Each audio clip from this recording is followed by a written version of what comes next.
AVM online classes में आप सबका स्वागत है। कक्षा 9वीं विषय विज्ञान अध्याय पदार्थ की संरचना। आज हम इस अध्याय में पदार्थ की संरचना, उसके गुणधर्म, द्रव्य के प्रकार और द्रव्य की अवस्थाओं के बारे में अध्ययन करेंगे। आइए सबसे पहले हम देखते हैं कि पदार्थ या द्रव्य किसे कहते हैं। हम प्रतिदिन हमारे चारों ओर बहुत सारी वस्तुएं देखते हैं, जैसे हवा, पानी, पत्थर, बादल, जीव, जंतु, तारे इत्यादि। सामान्य भाषा में हम क्या कहते हैं? ये सारी वस्तुएं हैं और किसी एक सामग्री से मिलकर बनी है। विज्ञान की भाषा में ये सारी वस्तुएं जिस सामग्री से मिलकर बनी है उस सामग्री को पदार्थ कहते हैं।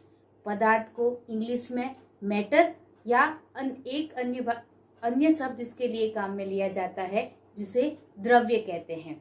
आज सबसे पहले हम शुरू करते हैं पदार्थ कहते किसे हैं। जैसे मैंने आपको बताया, हम हमारे हवा से हम सांस लेते हैं। भोजन हमारे करने के काम आता है। आकाश में विभिन्न प्रकार के तारे हम देखते हैं। इन सभी वस्तुओं में एक विशेषता नजर आती है।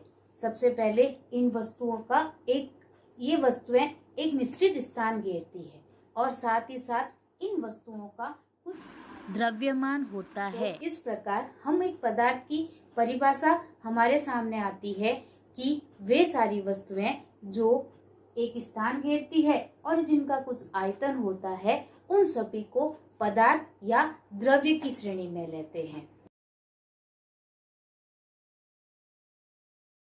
अब हम इस पदार्थ के गुण धर्म के बारे में देखते हैं। वैसे तो जैसे मैंने अभी आपको कहा कि आसपास की सारी वस्तुएं जो कि एक स्थान घेरती है और जिसका कुछ आयतन होता है उसको हम पदार्थ की श्रेणी में रख देते हैं। तो आखिर इस पदार्थ की क्या विशेषता होती है, क्या गुण धर्म होता है? इस पदार्थ के 3 गुण धर्म हैं। पहला, ये पदार्थ के जो कण होते हैं उनके मध्य रिक्त स्थान पाया जाता है। दूसरा, पदार्थ के कण द्रव्य के कण निरंतर गतिशील होते हैं। तीसरा, द्रव्य कणों के मध्य आकर्षण बल होता है। आइए इन तीनों गुणों को हम एक एक प्रयोग के माध्यम से समझते हैं।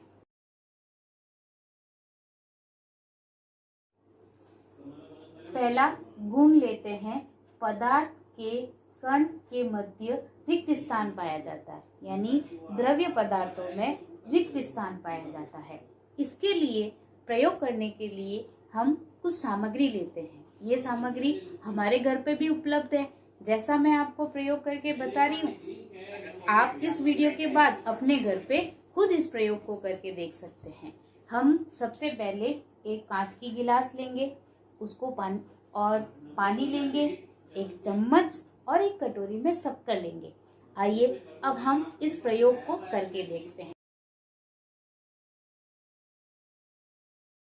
प्रयोग, सबसे पहले कांच की गिलास को पानी से भर देंगे। अब उसमें 2 चम्मच शक्कर डालेंगे और धीरे धीरे उसको हिलाएंगे। हम देखते हैं कि कुछ समय पश्चात शक्कर के कण हमको पानी में नजर नहीं आते। इसके स्थान पर हम नमक भी ले सकते हैं, उसमें भी हमको यही निष्कर्ष निकलेगा कि कुछ समय पश्चात नमक या शक्कर के कण नजर नहीं आते। ये नमक और शक्कर के कण कहाँ चले गए? पानी एक पदार्थ है, द्रव्य की श्रेणी में आता है और जैसे ही हमने उसमें शक्कर और नमक डाला तो पानी यानी द्रव्य के मध्य रिक्त स्थान होने के कारण शक्कर और नमक के जो अणु हैं उसमें समाहित हो गए। ये प्रयोग ये सिद्ध करता है कि द्रव्य के मध्य रिक्त स्थान पाया जाता है। अब हम द्रव्य कणों की दूसरी विशेषता देखते हैं। द्रव्य कणों की दूसरी विशेषता होती है कि वो कण निरंतर गतिशील होते हैं, यानी कण निरंतर गति करते रहते हैं। इसके लिए भी हम एक प्रयोग करते हैं। वही एक कांच की गिलास, पानी, चम्मच और चम्मच की जगह ड्रॉपर और स्याही, आपके घर में जो भी स्याही उपलब्ध हो, नीले रंग की लाल रंग की, अगर आपके घर में लाल दवा पोटेशियम परमैंगनेट उपलब्ध है तो आप उसको भी काम में ले सकते हैं। आइए प्रयोग करते हैं।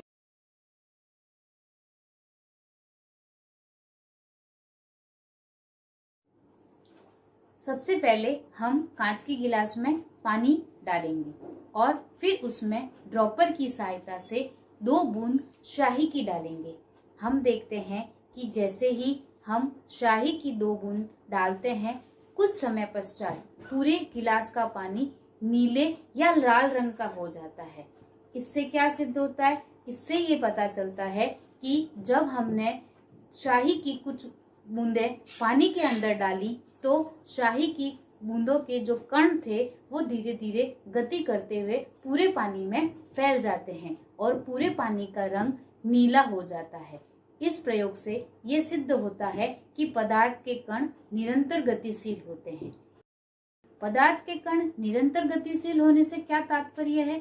इससे तात्पर्य यह है कि पदार्थ के कणों में जो गतिशीलता है वो उनकी गतिज ऊर्जा के कारण होती है।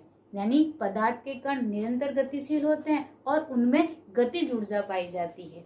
इसको भी हम एक प्रयोग के द्वारा समझ सकते हैं।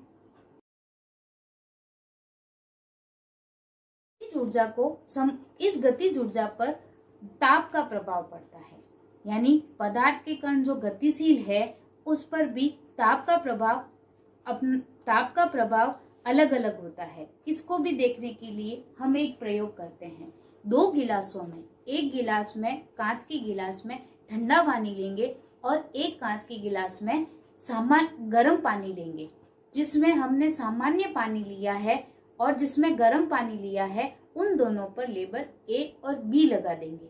अब उसमें फिर ड्रॉपर की सहायता से इंक यानी शाही की 2 बूंदें डालेंगे। 2 बूंद सामान्य पानी में और 2 बूंद गर्म पानी में। हम देखते हैं, आप खुद अंतर देखेंगे, हम देखते हैं कि गर्म पानी में शाही की बूंदें बहुत तेजी से घुलती है और ठंडे पानी में यानी सामान्य पानी में शाही की बूंदें सामान्य दर से घुलती है। तो पदार्थ दोनों में उपस्थित थे, द्रव कण दोनों में उपस्थित थे और दोनों में उपस्थित द्रव कणों में गतिज ऊर्जा के कारण कण ऊपर की ओर गति करते हैं और पानी में घुल जाते हैं।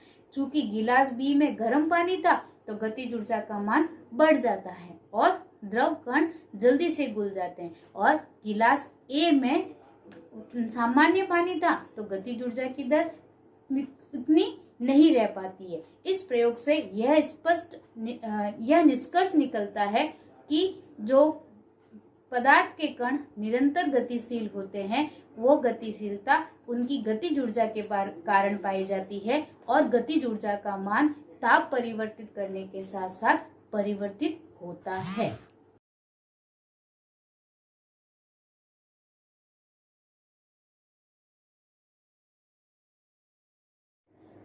अब हम देखते हैं द्रव्य का तीसरा गुण। द्रव्य का तीसरा गुण है कि द्रव्य के कण एक दूसरे को आकर्षित करते हैं। इस तीसरे गुण को समझने के लिए मैं आपको एक उदाहरण बताती हूँ। उदाहरण में आप देखिए, यहाँ पर 3 लोग एक दूसरे के साथ एक बॉन्डिंग बनाए हुए खड़े हैं।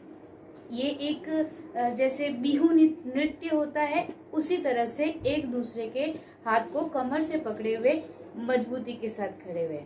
अब अगर हम इनको दूर खींचकर दूर करने की कोशिश करते हैं तो हमको ज्यादा बल लगाना पड़ता है, या कभी कभी ऐसा भी होता है कि शायद हम इन लोगों को अलग नहीं कर पाए। दूसरे उदाहरण में आप देखिए कि यही 2 लोग आपस में हाथ पकड़ के खड़े हैं। अगर इनके हाथों के बंधन को हम खींचकर अलग करने की कोशिश करते हैं तो थोड़ा सा बल लगाने के बाद या थोड़ी सी ऊर्जा से ही हम उनको आसानी से अलग कर पाते हैं। तीसरे उदाहरण में आप देख रहे हैं कि ये अपनी अंगुलियों के सहारे एक दूसरे को बंधे हुए खड़े हैं। ऐसे में अब बहुत थोड़ा सा बल लगाकर हम इनको आसानी से अलग कर सकते हैं।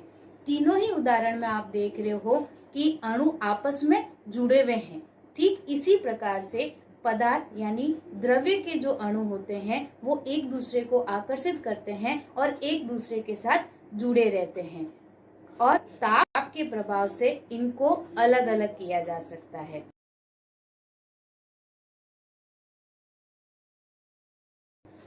अब हम देखते हैं द्रव्य पदार्थ। अवस्था के आधार पर द्रव्य पदार्थ कितने प्रकार के होते हैं।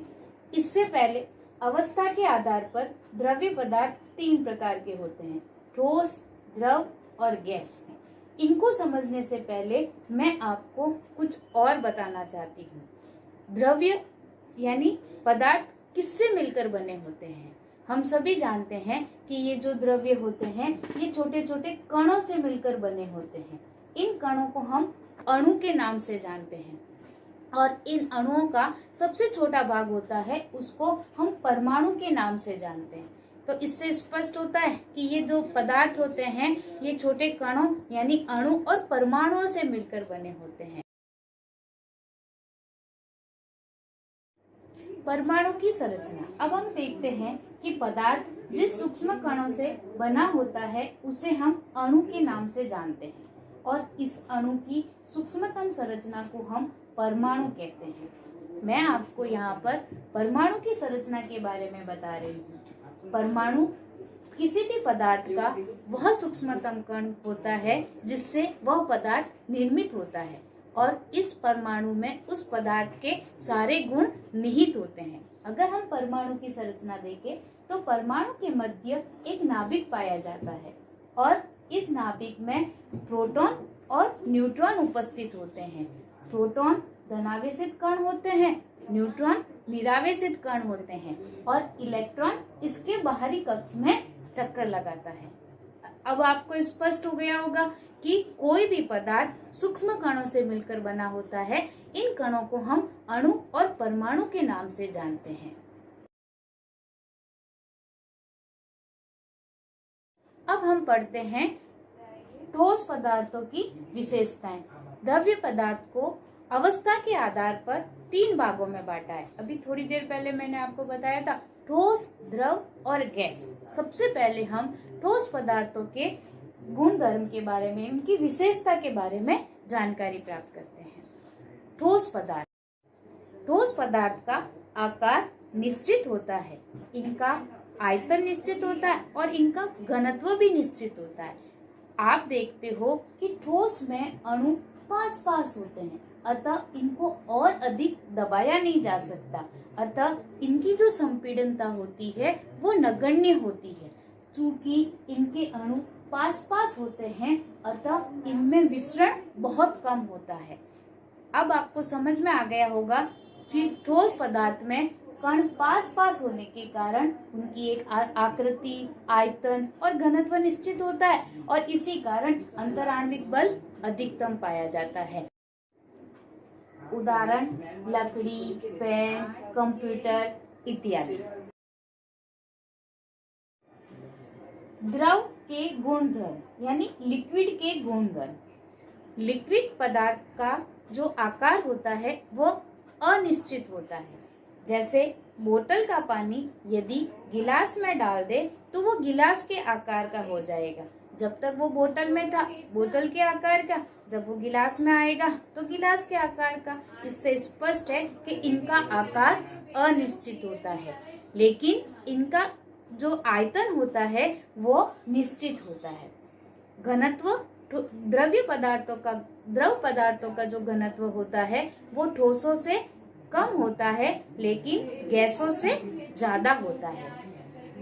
द्रव्य पदार्थ में अणु कुछ दूर दूर पाए जाते हैं, अतः इनके मध्य अंतर आणविक आकर्षण बल ठोस की अपेक्षा कम होता है लेकिन गैस की अपेक्षा ज्यादा होता है और यही कारण है कि इसमें विसरण होता है वो गैस की अपेक्षा कम होता है लेकिन ठोस की अपेक्षा ज्यादा होता है।